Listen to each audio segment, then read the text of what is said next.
That's for the swing of the hammer.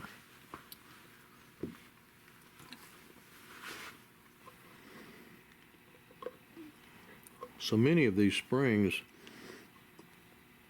and stuff that's on this plate are so close to the edge, like that, like that, like that. They're almost outside of the edge of this thing. This is one of the more difficult things to do in stock work, is to fit a side plate.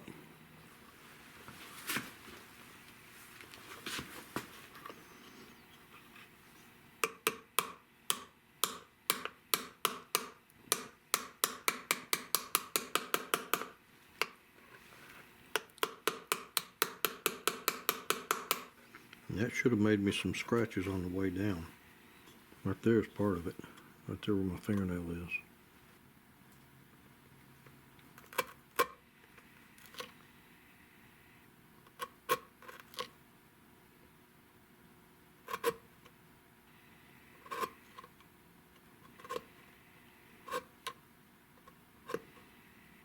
Every time I build a side lock,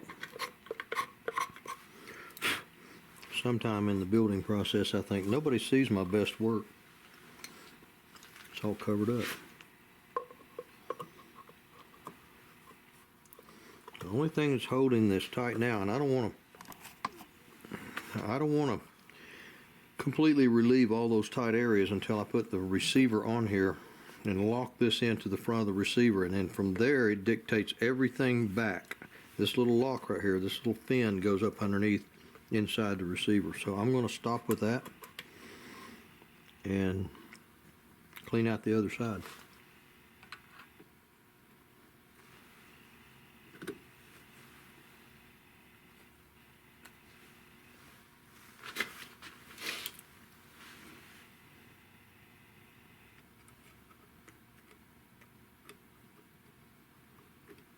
This side plate has to lock in the front underneath that little tab.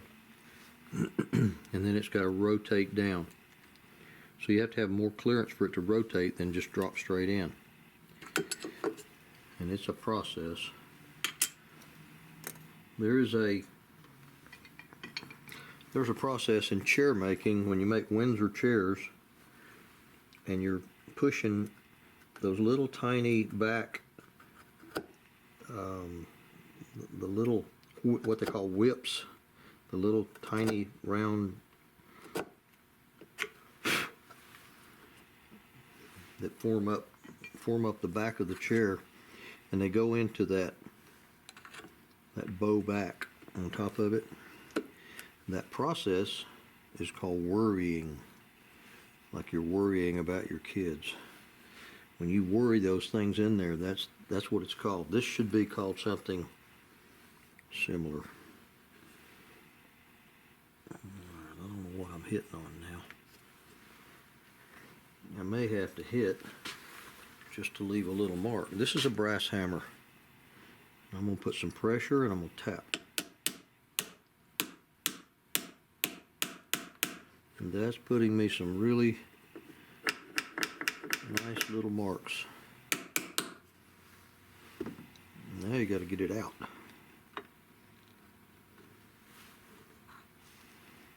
Now, where did I mark it? All I see is there, and that doesn't. There's a little bit right there.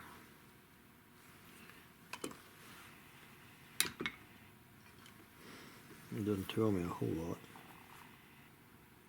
It really didn't have all that much resistance keeping it from going in.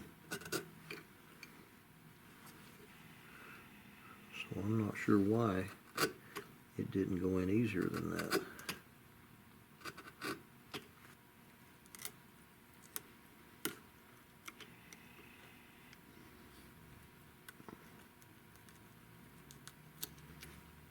I know the first side lock I ever made was an L.C. Smith, and it did not have hardly any of the original stock on it, and what I'm doing right now took me days to do. on that LC. It looked like somebody dug it up out of their garden. It was in terrible shape. And I swore up and down that would be the only and last one I ever did. I have made that same oath several times with LC Smiths. And so probably the chances are I'll never do another LC. Matter of fact, the last guy I did one for, I told him, you have the knowledge that I will never make another one, so you got the last one Ron Heil ever made. This little spring right here is so close to the outside of this, it's an aggravating thing to have that so close.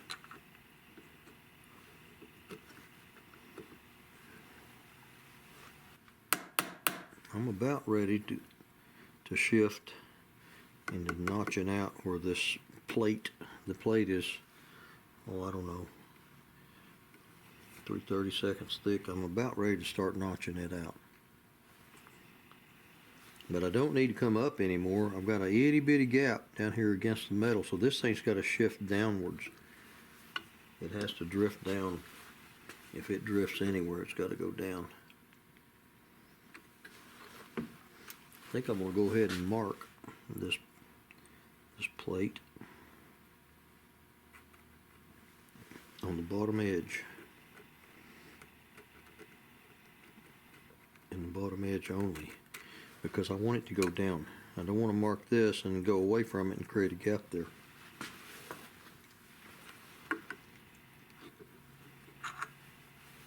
There's still something hidden as it's going.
I still got to shift down. I got an itty bitty crack right there. So I'm going to mark this line, but I'm going to keep my distance from it.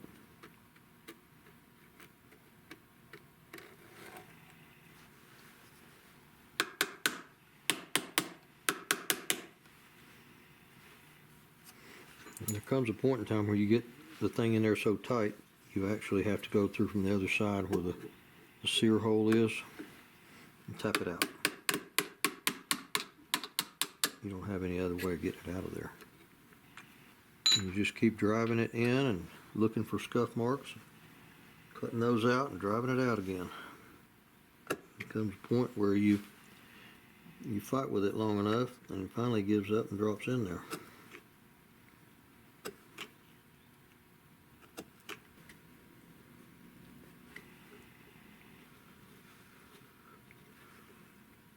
I think it's about time to smoke it, because I can't see any more marks. I have a preliminary mark here, which is enough for me to relieve some of this.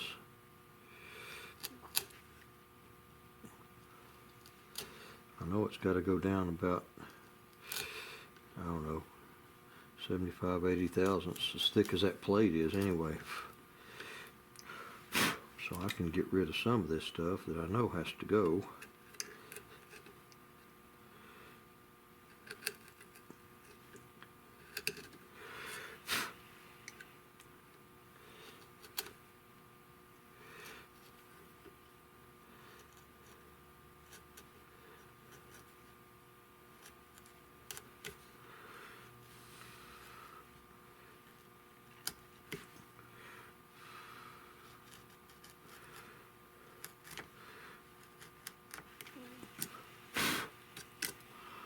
I always have to sharpen my chisels after doing this because I inevitably bump into that metal receiver.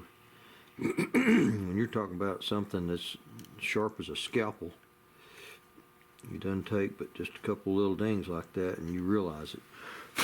And it's dull. But some things you just have to do.